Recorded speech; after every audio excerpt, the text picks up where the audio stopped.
that truly benefits our people and our country. I call on my colleagues to join me in this effort, and I yield the floor. Madam President. Senator from Maryland. Madam President, I come to the floor today to talk about cybersecurity, the pending Lieberman-Collins bill, and our need to act, before we adjourn for the August break. Madam President, I come today to the floor as I did when I spoke yesterday. I don't come as a Democrat. I come as an American. If ever there's an issue where we have to forget, are we red states or blue states, it is this issue. Madam President, I'm going to just stop my remarks. I note the gentleman from Arizona is on the floor, and I know that he was scheduled to speak at 12:45. I was scheduled to speak at 11:30. I have about 10 minutes. Is that okay? I just want to kind of acknowledge to where we are. Okay, thank you. So, resuming my comments, Madam Chair, what I wanted to say, Madam President, what I wanted to say is this. If ever there's a place where we've got to forget, are we red states or blue states?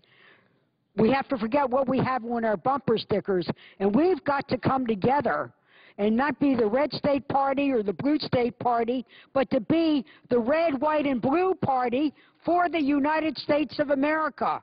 We must put aside partisan differences and ideological pet viewpoints. We need to act, and we need to act in the defense of the United States of America. The Senate has a great opportunity today and tomorrow to pass legislation to protect, defend, and deter a cyber attack on the United States of America's critical infrastructure. What do I mean by critical infrastructure?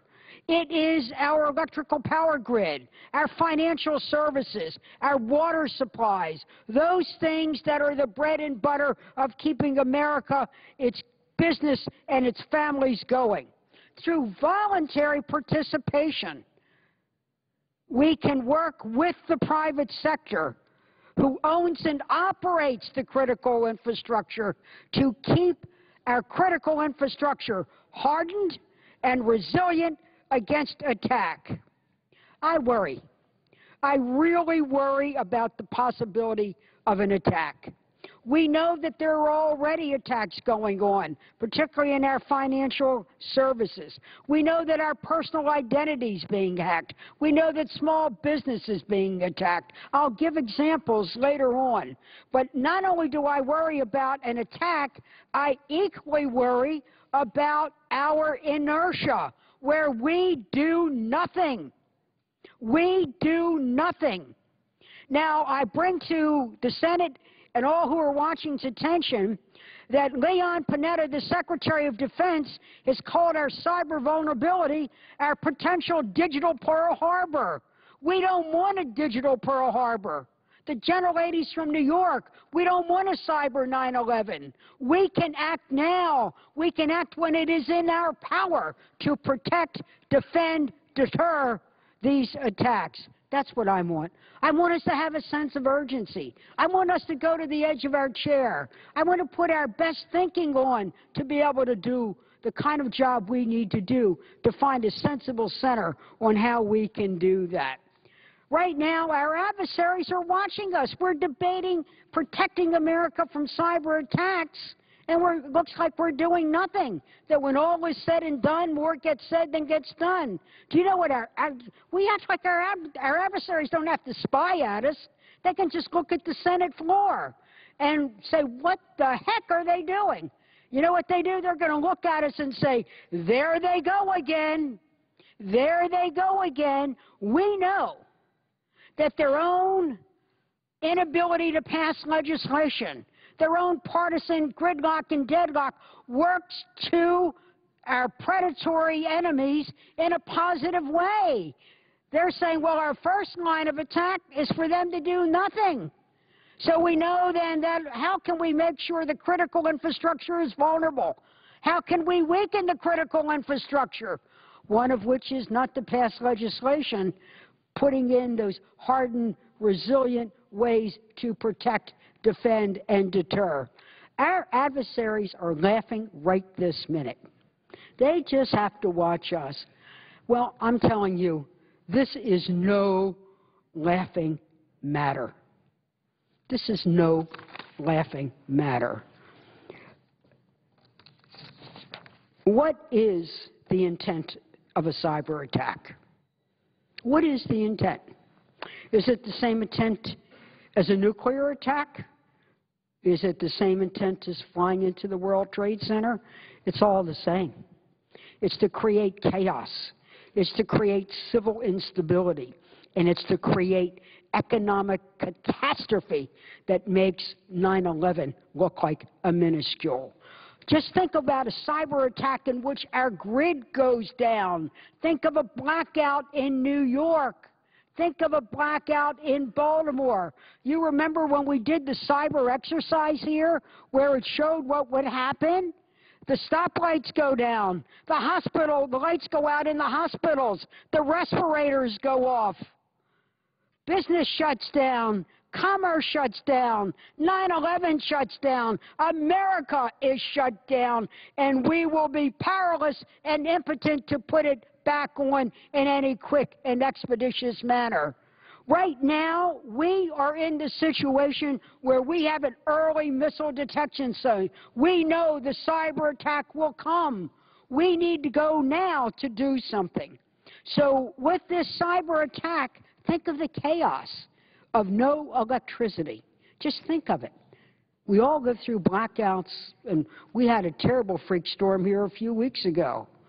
And then look at, but no matter how late PEPCO, BG&E, Dominion was responding, they could get it back on. What happens if they can't get it back on?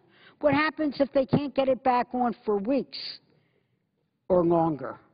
And there we are, powerless and impotent. The President of the United States wondering what to do. Remember, the attack is to humiliate, intimidate, and cripple.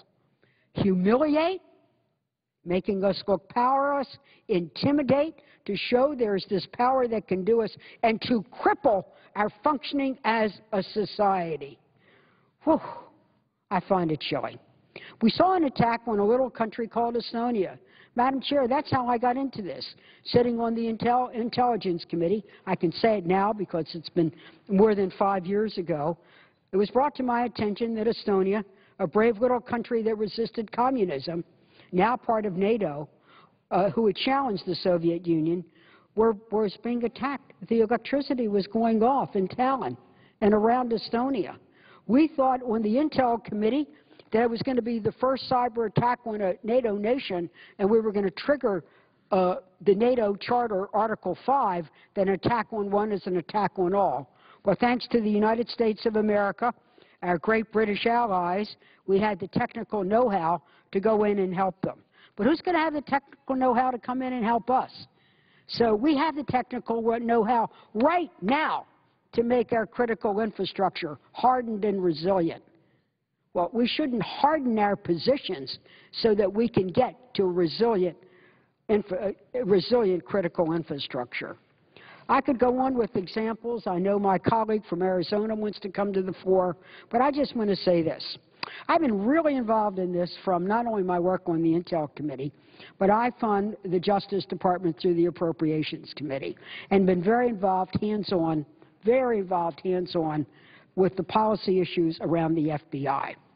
Now, if Director Mueller were here, he would say that the FBI currently has 7,600 pending bank robbery cases. But guess what? He has 9,000 pending cyber banking attacks. We are being more cyber, there are more cyber heists than there are regular heists. That doesn't make it right. Now, is a cyber attack coming? Is it something out of Buck Rogers or Betty Rogers or a Cyber Betty Crocker cookbook or whatever? our NASDAQ, as the gentlelady again from New York knows, NASDAQ and the New York Stock Exchange have already been attacked. Hackers have repeatedly penetrated the computer networks at the NASDAQ stock market. The New York Stock Exchange has been the target of cyber attacks. That sounds so vague, but remember, successful attempts to shut down or steal our information is going on every day. Madam Chair, do you remember 2010? The Dow Jones plunged 1,000 points because of a flash crash. Now, that was a result of turbulent trading, but that can be manipulated by cyber, and it could happen several times a week. What are we going to do? You know, our banking industry clears $7 trillion worth of financial goods and products and actual real money every day. Imagine what would happen if that was thrown into turmoil or shut down. I don't want to go through grim example after grim example, but let me say this. Good people in this body have been working on both sides of the aisle. We were really close. We are really close. And I urge my colleagues now, let's either vote for cloture or come to a regular agreement to be able to offer amendments. Because I will tell you this, for those who worry about the cost, for those that worry about regulation, to those who worry about homeland security, I say I understand that. That's why I would be willing to sunset the bill so we could always look ahead and reevaluate. But I want you to know, and I say this right now, if a cyber attack comes and happens to the United States and we have failed to act, we will overreact, we will overregulate, and we will overspend. And why do I have a sense of urgency right now? Let me say this. When we adjourn tomorrow for the August break, we don't come back till September 10th. We will go out somewhere around October 1st. That means we have if we don't act by tomorrow or Friday, we will only have essentially about 14 working days in September to do this. Well, we can't let this go. So I conclude my remarks by saying this. To my colleagues on both sides of the aisle, let's be the red, white, and blue party. Let's come to the middle ground here. Let's do what we need to do to protect and defend the United States of America. There are good people who have been working on this, some with extraordinary national security credentials. Let's put our best heads together, come up with the best amendments, and let's come up with the best protections of the United States of America. And let's do it by tomorrow night. God bless America, and I yield the floor. Madam President. Senator from Arizona. I ask unanimous consent to engage a colloquy with the Senator from Georgia, Senator Chambliss, Senator from South Carolina, Senator Lindsey Graham, and if he wants to, the Senator from Indiana, Senator Coates. Without objection. Madam President, before I go to the issue that we wanted to discuss, I just want to point out that in this debate that has become so impassioned, and the issue, obviously, of cybersecurity is one of transcendent importance, and I want to again reiterate my respect, appreciation, and affection for both Senator Lieberman and Senator Collins. But I also point out to my colleagues that the people who are directly affected by this, and that's the business community of the United States of America, is unalterably opposed to the legislation in its present form. They're the ones who will be affected most dramatically by cybersecurity legislation. The United States Chamber of Commerce has a strong letter, the United States Chamber of Commerce, which represents 3 million businesses and organizations of every size, sector, and region, supports the legislation that we have proposed. Now, I'd finally just like to say that I've had hours and hours and hours of meetings with my colleagues on both sides of the aisle trying to work this out. I believe that we can work this out. We understand that cybersecurity is important and of transcendent importance, but to somehow allege that the business community, the 3 million businesses in America, should be left out of this discussion, of course, is not appropriate, nor do I believe will result in effective cybersecurity legislation. But I really came to the floor today to talk about, again, the issue of the leaks which have jeopardized directly American national security. At the Aspen Security Forum, just in the last few days, the head of Special Operations Command, Admiral McRaven, observed that the recent national security leaks have put lives at risk and may ultimately cost America their lives unless there's an effective crackdown. I quote from Admiral McRaven, the head of our Special Operations Command, who says, "We need to do the best we can to clamp down because sooner or later it's going to cost people their lives or it's going to cost us our national security." This is another national security issue, my friends, and the fact is that I appreciate very much the fact that Governor Romney rightly referred to these leaks as contemptible and a betrayal of our national interests. And I would like to point out to my colleagues that, yes, there are supposedly investigations going on, and according to media, that hundreds of people are being interviewed. Well, why don't I'm no lawyer, I'm no prosecutor. Senator Graham may have some experience in that. But what about the 2009 G20 Economic Summit when, according to the New York Times journalist David Sanger, quote, a senior official in the National Security Council tapped him on the shoulder and brought him to the presidential suite in the Pittsburgh hotel where President Obama was staying and where, quote, most of the rest of the national security staff was present, unquote. There, the journalist was allowed to review satellite images and other evidence that confirmed the existence of a secret nuclear site in Iran. I wonder how many people have the key to the presidential suite in Pittsburgh, Pennsylvania hotel. You might want to start there. Instead, we have two prosecutors, one of whom was a strong and great supporter of the President of the United States, and the same people, I'm talking about the Vice President of the United States and others, that strongly supported a special counsel in the case of Valerie Plame and, of course, the Abramoff case.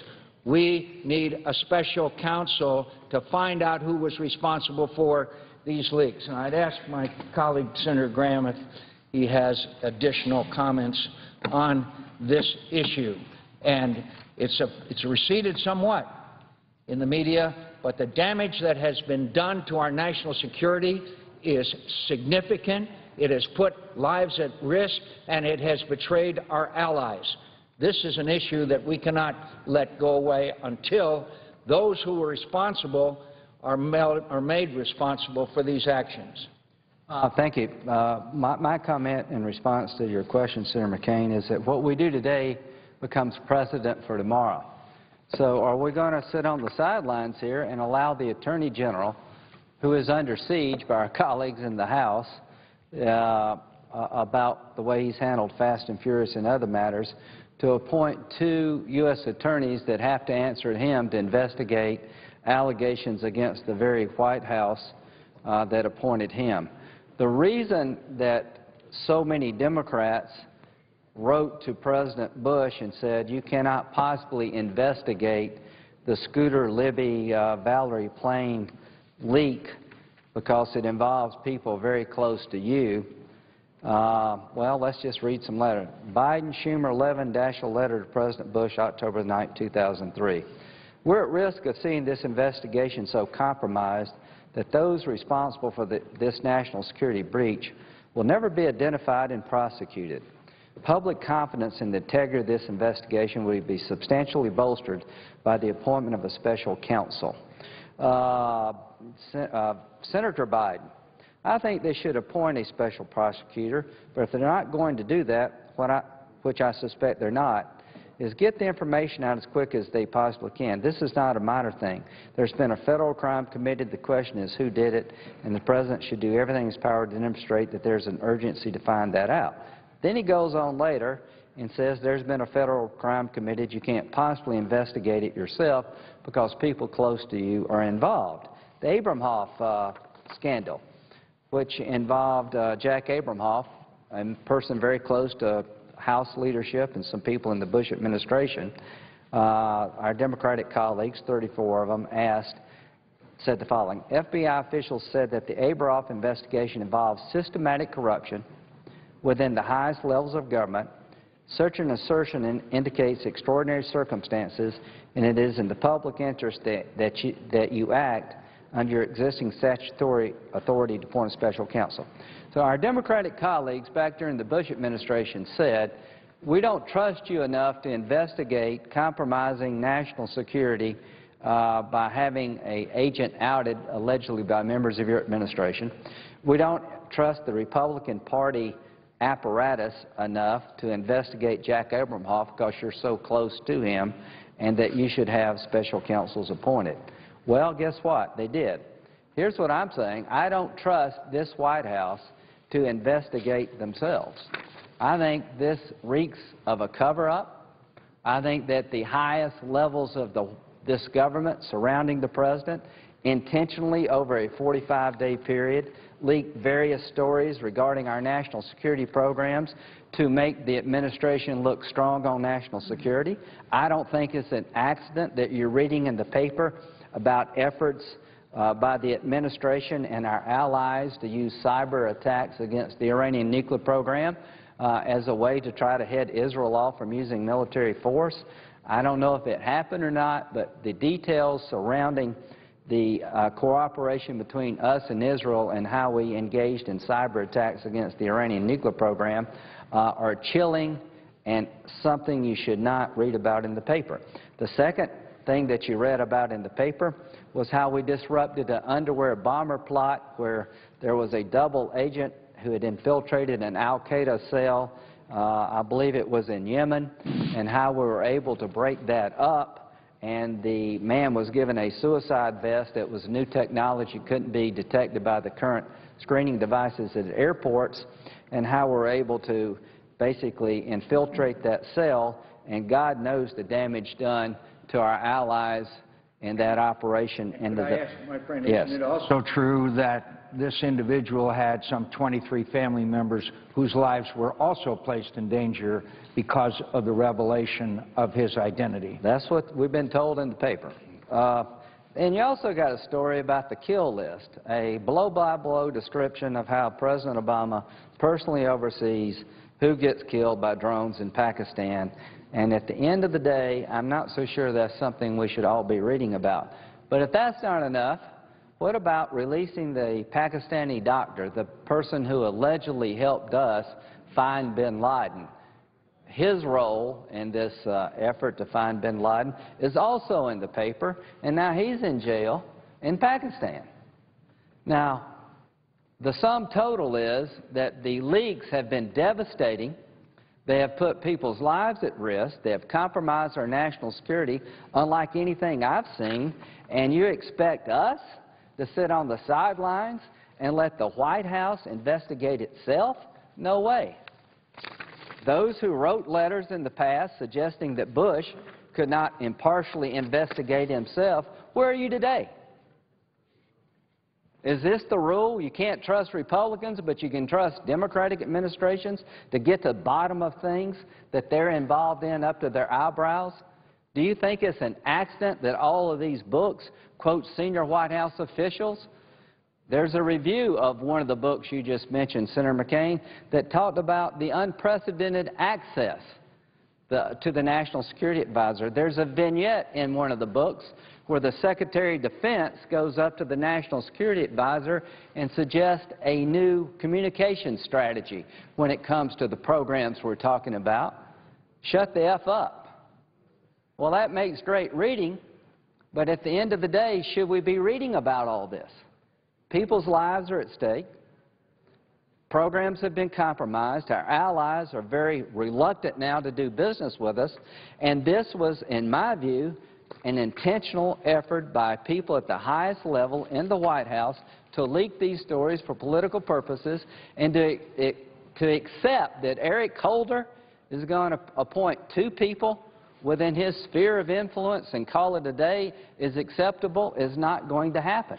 We're going to do everything we can to right this ship. And we're asking no more of you than you ask of the Bush administration. So to our Democratic colleagues, how do you justify this? How do you justify that you couldn't investigate Abramoff without a special counsel? You couldn't investigate what Scooter Libby may or may not have done without a special counsel, but it's okay not to have one here. Will the Senator yield? How do you do that? Will the Senator yield for a question? Absolutely.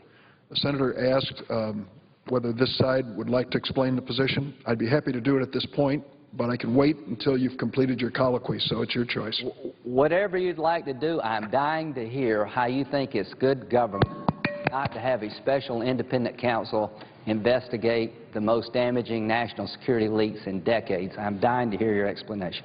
You don't have to die. I hope you'll continue living a good life because you're such a great senator. But I'm asking you, do you want me at this point to join in to this dialogue, or would you rather make your presentation? I tell you what, why don't we let my colleagues speak, and then you'll have all the time you need. Senator Chambliss, what do you think? Well, I'm dying to hear his explanation, too. Let me just say that. Well, first of all, let me say that I join in with everything my two colleagues have said with respect to the, number one, the volume of the leaks that have come out in recent weeks. We all know that this town has a tendency to leak information from time to time, but never in the volume and never with the sensitivity that the leaks that we've read about on the front page of newspapers around the country as we have seen in the last few weeks. And, you know, irrespective of where they came from, to have folks who may be implicated in the White House, and the White House appointing the two individuals who have been charged with the duty of prosecuting this investigation, reeks of ethical issues. Now, I don't know these two U.S. attorneys, but everything I know about them is they're dadgum good prosecutors and they're good lawyers. But why would you even put them in the position of having to investigate, in effect, the individual that appointed them to the position that they're in? That's why we're arguing that a special counsel may be, is without question the best way to go, and I'm interested to hear my friend from Illinois' response to that issue. But let me talk about something else for just a minute, and that is the impact that these leaks have had on the intelligence community. The number one thing that individuals who go on the intelligence committees in both the House and the Senate are told, and I know because I've served on both of them, continue to serve on the Senate Intel Committee, is that be careful what you say. Be careful and make sure that you don't inadvertently and obviously advertently reveal classified information. Be sure that in your comments you never reveal sources and methods. Well, guess what? The individuals that were involved in these leaks were very overt in the release of sources and methods with respect to the issues that Senator Graham referred to as having been leaked. Not only that, but lives were put in danger, particularly the life of the individual who was an asset that worked very closely with respect to the underwear bomber issue. We know that to be a fact, but there's also a secondary issue, and that's this. We have partners around the world that we deal with in the intelligence community every single day, and we depend on those partners, and they depend on us to provide them with information that we have and likewise that they give to us. And a classic example was detailed in one of these particular leaks on the front page of the New York Times. Today, why in the world would any of our partners in the intelligence community around the world, those partners who have men and women on the front lines who are putting their life in harm's way and in danger every single day to gather intelligence information and share that information with us, why would they continue to do that if they are now concerned about that information being written about on the front page of newspapers inside the United States and blasted all over television or wherever it may be? Answer is pretty simple. And very honestly, there are some strong considerations being given by some of our partners as to how much information they should share with us. And that creates a very negative atmosphere within the intelligence world. Lastly, let me just say that we dealt in the Intelligence Committee with our authorization bill recently, in which we have tried to address this issue from a punishment standpoint. There are certain things that individuals are required to do when they leave the intelligence community and go write a book. One of those things is that they have to present their book to an independent panel of intelligence experts, and that panel is to review the information and then decide whether or not any of it's classified should not be released. In the instance that, one of the instances that we have here, one of those individuals never submitted his book to that panel.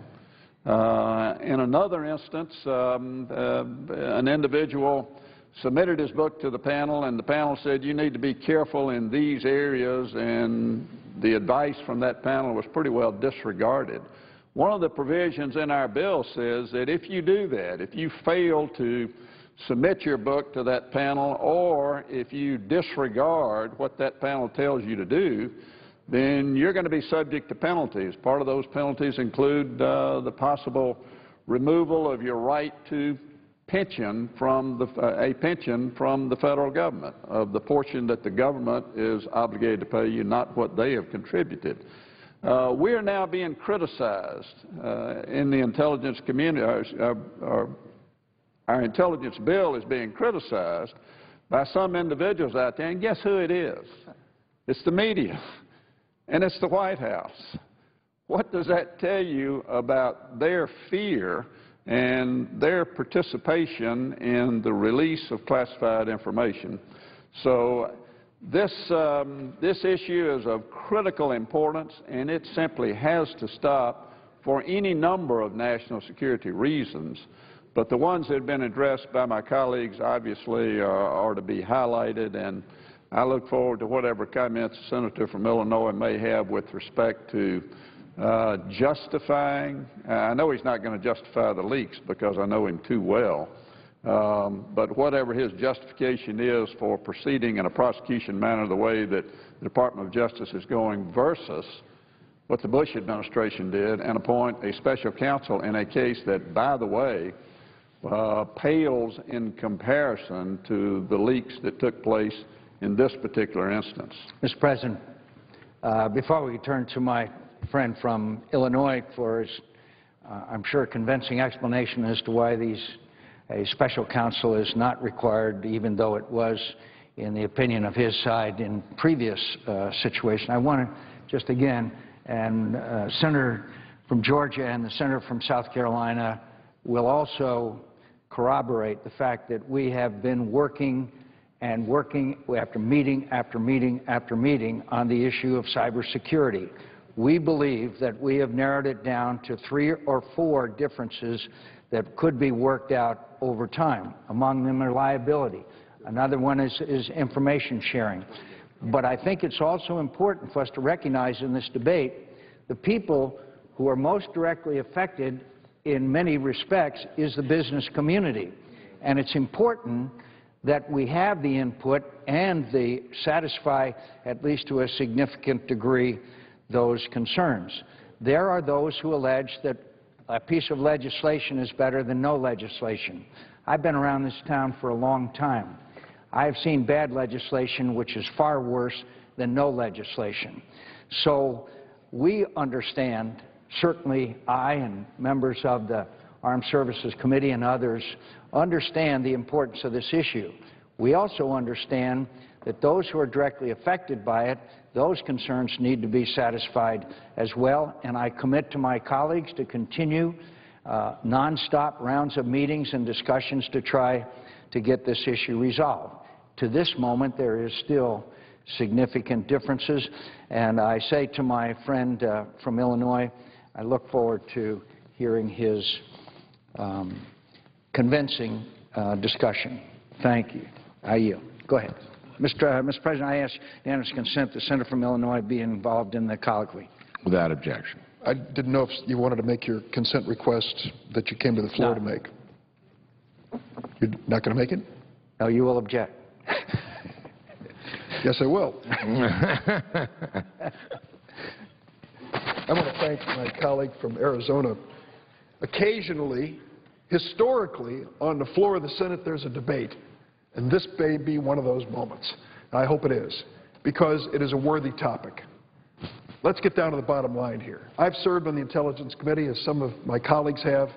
We know the important work done by the intelligence community to keep America safe. They literally risk their lives every day for us, and they're largely invisible.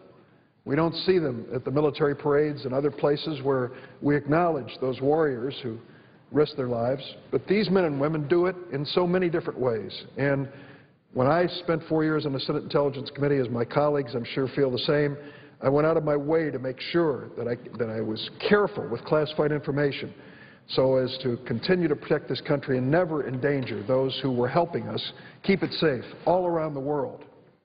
So the obvious question raised by the Republican side of the aisle is whether this president, President Barack Obama, thinks differently, whether President Obama believes that we should cut corners and not be so careful when it comes to the leaking of classified information. And my answer to that is look at the record. Look at the record and ask this basic question. When it comes to prosecuting those believed to have been guilty of leaks of classified information, which president of the United States has prosecuted more suspected individuals than any other president, Democrat or Republican? Barack Obama. On 6 different occasions, 5 in the Department of Justice, 1 in the Department of Defense, they pursued the active prosecution of those they felt were guilty of leaking classified information that might endanger the United States. Now let me add another personal observation. It was last year when my friend Bill Daley, then Chief of Staff to President Obama, came to Chicago for a luncheon. It was a nice day. We had a nice luncheon. It was very successful. He said he had to get back to Washington. He was in a big hurry. Never said why. He told me later, he told me much later, after this occurred, I had to get back because we had a classified meeting about hunting down Osama bin Laden. We were sworn to secrecy at every level of government so that we never, ever disclosed information, that we were even thinking about that possibility. Bill Daley took it seriously. The President takes it seriously. Anyone in those positions of power will take it seriously. To suggest otherwise on the floor of the Senate is just plain wrong. And it raises a question about this President's commitment to the nation, which I think is improper and cannot be backed up with the evidence. Now, let's look at the evidence. When it comes to the appointment of a special prosecutor, let me take you back to those moments when a special prosecutor named Patrick Fitzgerald from the Northern District of Illinois was chosen to investigate the leak of classified information. Let me put it in historical context. We had Iraq. We did it based on assertions by the Bush-Cheney administrations about the danger to the United States. One of those assertions dealt with Africa and certain yellow cake chemicals that might be used for nuclear weapons and whether they were going to fall into the hands of the Iraqi leadership. It was one of the arguments, there were many, weapons of mass destruction and so forth, that turned out to be totally false, leading us into a war which has cost us dearly in terms of human lives and our own treasure. And so, one person spoke out. Former Ambassador Joe Wilson, who identified himself as a Republican, said, I don't believe there's any evidence to back up the assertion about the yellow cake coming out of Africa. Well, he was punished. And do you remember how he was punished? He was punished when someone decided to out his wife, Valerie Plame. Valerie Plame had served as an intelligence agent for the United States to protect our nation. And someone decided that in order to get even with Joe Wilson, they would disclose the fact that his wife worked in the intelligence agencies. And then what happened? If you'll remember, when that story broke, the intelligence community of the United States of America said we have been betrayed. If one of our own can be outed in a political debate in Washington, are any of us safe? It's a legitimate question. And so there was an obvious need to find out who did it, who disclosed her identity, endangering her life, the life of every person who had worked with her, and so many other intelligence agents. Mr. President, you recall what happened? I do. The Attorney General of the United States, John Ashcroft, recused himself from this investigation. It was the right thing for him to do, because the questions about this disclosure of her identity went to the top of the administration. He recused himself and appointed Patrick Fitzgerald, the U.S. Attorney for the Northern District of Illinois, a professional prosecutor with the U.S. Department of Justice. Well, the investigation went on for a long time. At the end of the investigation, the Chief of Staff of the Vice President of the United States was found to have violated a law. That came out, and eventually we learned the identity of who actually disclosed the name of Valerie Plame. It was a serious issue, one that called for a special counsel, and if I remember correctly, there were even Republicans at that point joining Democrats saying, let's get to the bottom of this. If this goes all the way to the top, let's find out who's responsible for it. So it was the appropriate thing to do. Now take a look at this situation. This president, who has activated the prosecution of 6 individuals suspected of leaking classified information, takes very seriously the information that was disclosed related to the al-Qaeda techniques and all the things that they were using to threaten the United States. And what has he done as a result of it? Let's be specific, because I really have to call into question some of the statements that have been made on the floor here. To say that the administration is covering this up as to this leak is just plain wrong. At this point, the Department of Justice has appointed 2 highly respected and experienced prosecutors with proven records of independence in the exercise of their duties. U.S. Attorney Machen has recently overseen a number of public corruption prosecutions in the District of Columbia. U.S. Attorney Rosenstein has overseen a number of national security investigations, including one of the 5 leak investigations that have been prosecuted under this president. The Justice Department has complete confidence in their abilities to conduct thorough and independent investigations into these matters in close collaboration with career prosecutors and agents. This is not being swept under the rug. This is not being ignored. This is being taken seriously by this administration, as every leak of classified information will be taken seriously. I know it's an election year. We're fewer than 100 days away from the election, and I know the floor of the Senate is used by both parties this close to the election. But I want to make it clear, this president has a record of commitment to protecting the men and women who gather intelligence for America. He has a record of prosecuting more suspects for leaks of this information than any other president in history. He has, through his Attorney General, appointed 2 career criminal prosecutors to look into this case and said they will have the resources and authority they need to get to the bottom of it. That is the way to do it. Will a day come when we say perhaps a special counsel is needed? I won't ever rule that out. Perhaps that day will come. But it is wrong to come to the floor and question this president's commitment to our intelligence community. It is wrong to come to the floor and question the credentials of these 2 men who have performed so well in service of the Department of Justice in years gone by. I thought Senator McCain was going to make a unanimous consent request, and if he wishes to, let me yield to him at this point. I'd be glad to respond to my friend. First of all, obviously he's in disagreement with the chairperson of the Intelligence Committee, because she said that these leaks were the worst in 11 years that she's been a member of the Senate Intelligence Committee. So obviously the Abramoff and the other Valerie Plame investigations aren't nearly as serious, and they certainly weren't when you look at the incredible damage, according to Admiral McRaven, according to anyone who is an observer, of the incredible damage that these leaks have caused. Again, the chairperson of the Intelligence Committee said it's the worst that she's ever seen. Admiral McRaven, as I said, these have put lives at risk and may ultimately cost Americans their lives.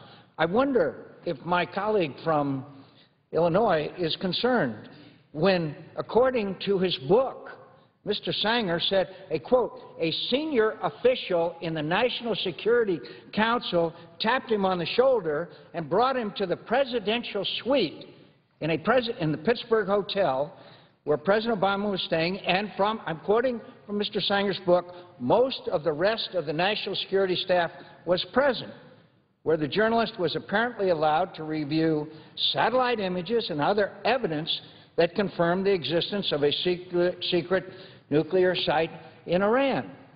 When leaks take place around this town, the first question you have to ask, who benefits? Who benefits from them? Obviously, someone who wants to take a journalist up to the presidential suite would make it pretty easy for us to narrow down who we should interview first. Who had the key to the presidential suite?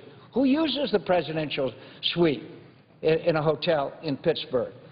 These leaks are the most damaging that have taken place in my time in the United States Senate and before that in the United States military. Yes, 6 people have been prosecuted. You know what level? A private. The lowest level people have been prosecuted by this administration, and this administration says that they have to interview hundreds of people in the bottom-up process. And I can guarantee you one thing. I'll tell the senator from Illinois now. There will not be any definitive conclusion in this investigation before the election in November. Would the senator yield for a question? That doesn't mean to me that they aren't doing their job. Although it is clear that one of these prosecutors was active in the Obama campaign, was a contributor to the Obama campaign. I'm not saying that that individual isn't of the highest caliber. I am saying that that would lead people to ask a reasonable question, and that is whether that individual is entirely objective. Americans need an objective investigation by someone that they can trust, just as then Senator Biden and then Senator Obama asked for in these previous incidents, which, in my view, were far less serious, and in the view of the chairperson of the Intelligence Committee, were far more severe than those that were previously investigated. Please, I'd be glad to have my colleague respond to that. I would like to respond. First, let me tell you, whatever the rank of the individual, private, specialist, chief petty officer, if they're responsible for leaking classified information, they need to be investigated and prosecuted if guilty, or if we assume that they're guilty. So the fact that a private is being investigated shouldn't get them off the hook.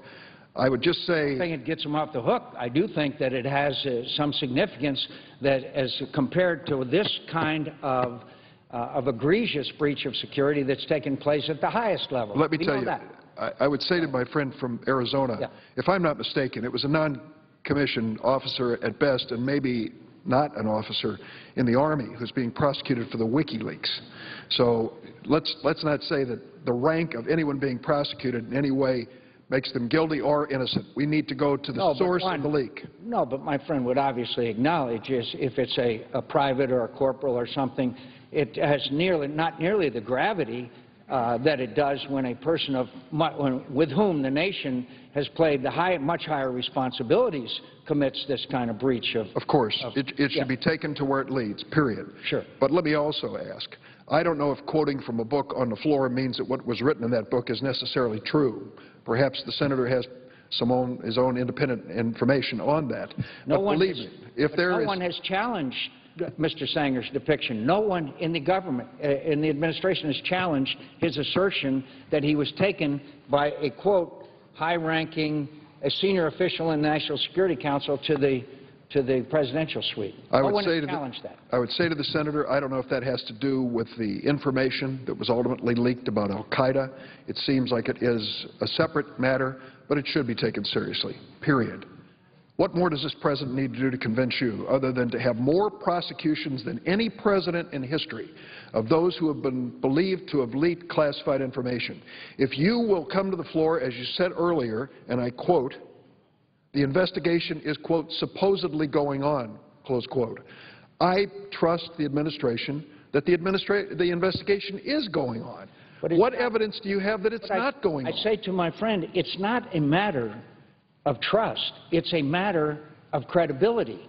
Because if an administration, as the same argument that then Senator Biden used and Senator Obama used in opposition to the administration investigating the Abramoff case and the Valerie Plame case, they argued that it's not a matter of trust, it's a matter of credibility with the American people, whether an administration can actually investigate itself, or should there be a credible outside counsel who would conduct this investigation, which would then have the necessary credibility, I think, with the American people. And I think there's a certain logic to that, I hope my colleague would admit. Let me say to the Senator here that in that case, the Attorney General of the United States, John Ashcroft, recused himself. Recused himself. He said there was such an appearance of a conflict, if not a conflict, he was stepping aside. It was very clear under those circumstances a special counsel was needed. In this case, there is no suggestion the President, the Vice President, the Attorney General were complicit in any leak. So to suggest otherwise, I have to say to Senator McCain, show me what you're bringing as proof. I am bringing you proof that this Attorney General has a significant credibility problem, and that problem is bred by a program called Fast and Furious. Excuse me, Senator, where weapons were under a program sponsored by the Justice Department. When did the program begin? Let me just finish what I'm saying, and I'll be glad to respond. Let me just finish my comment. And a young American Border Patrol agent was murdered with weapons that were part of the Fast and Furious investigation.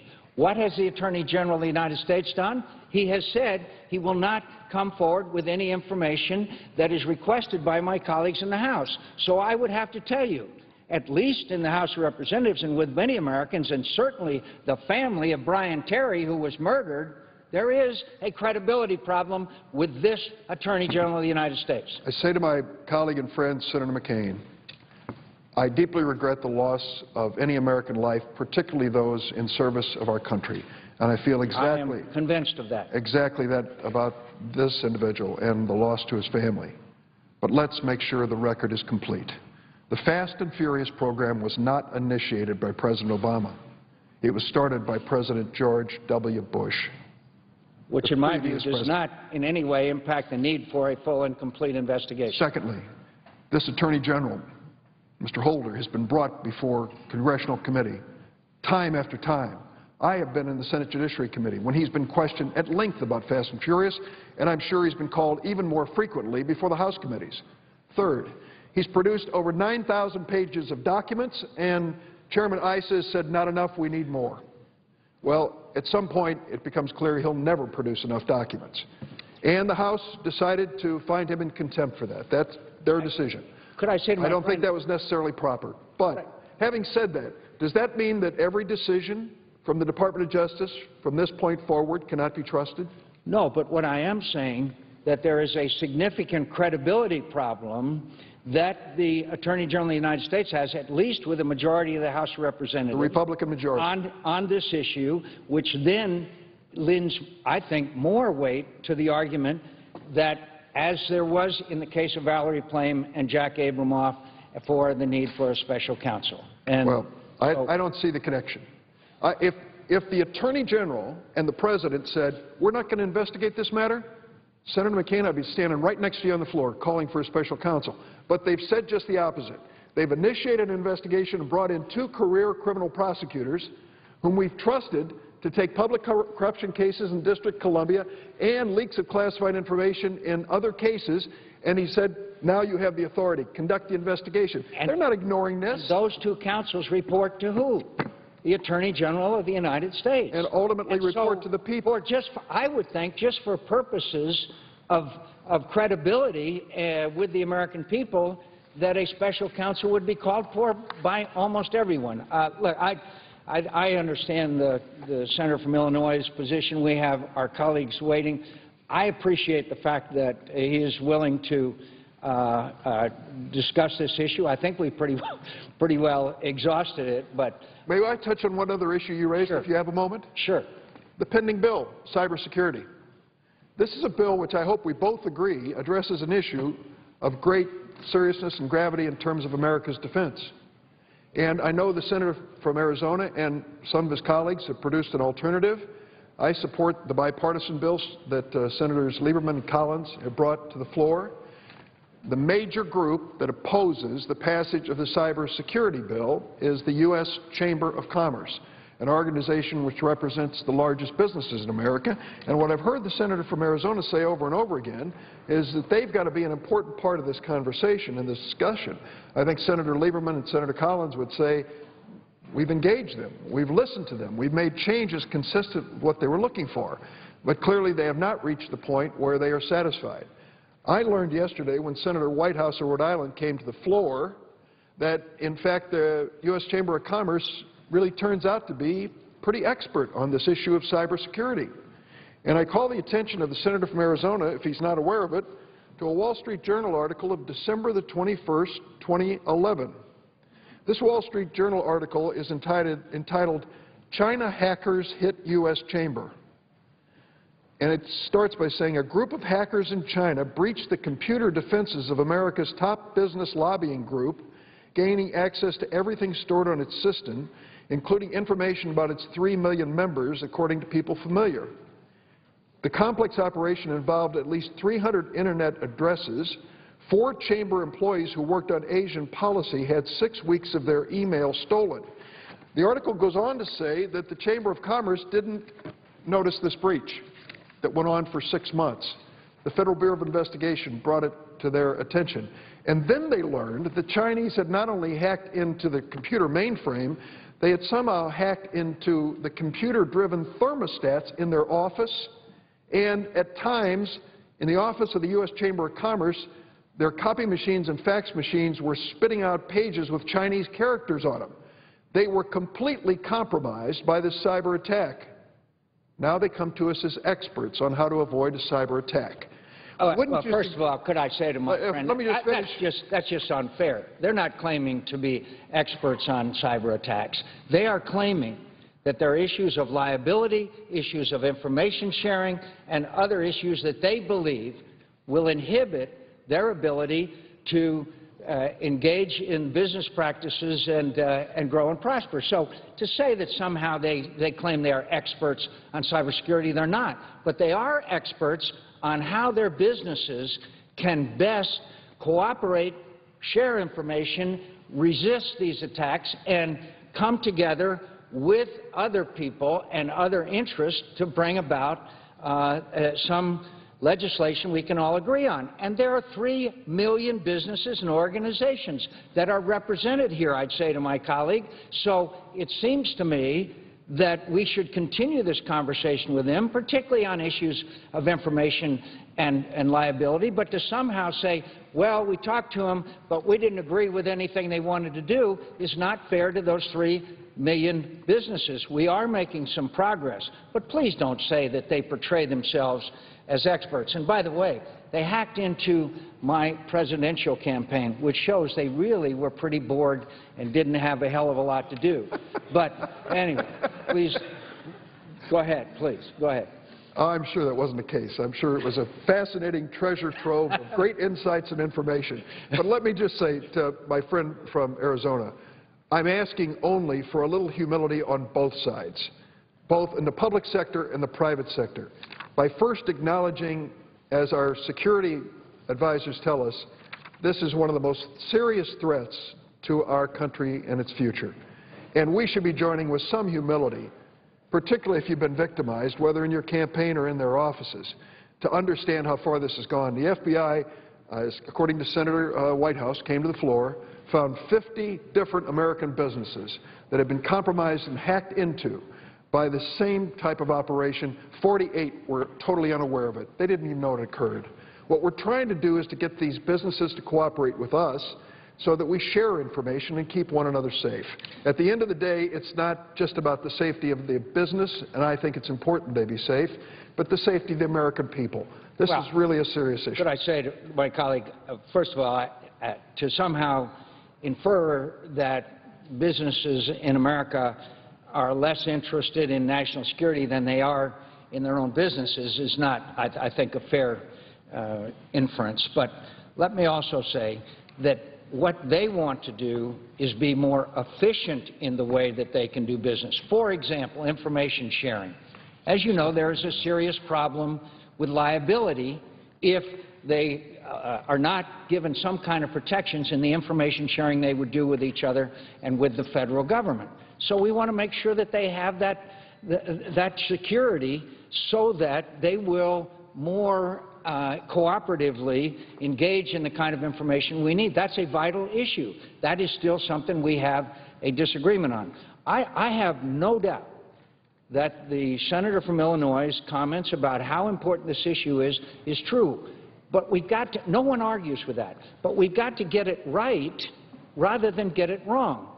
The senator from Illinois and I have been around here for a long, long time, and sometimes we have found out that we have passed legislation which has had adverse consequences rather than the consequences that we contemplated. By the way, I would throw Dodd-Frank in there. No company's too big to fail now.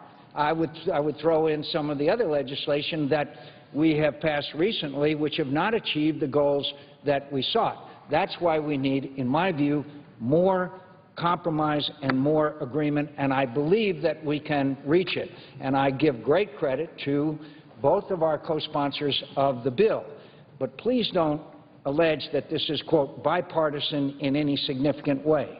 Most of the Republican senators oppose the legislation in its present form.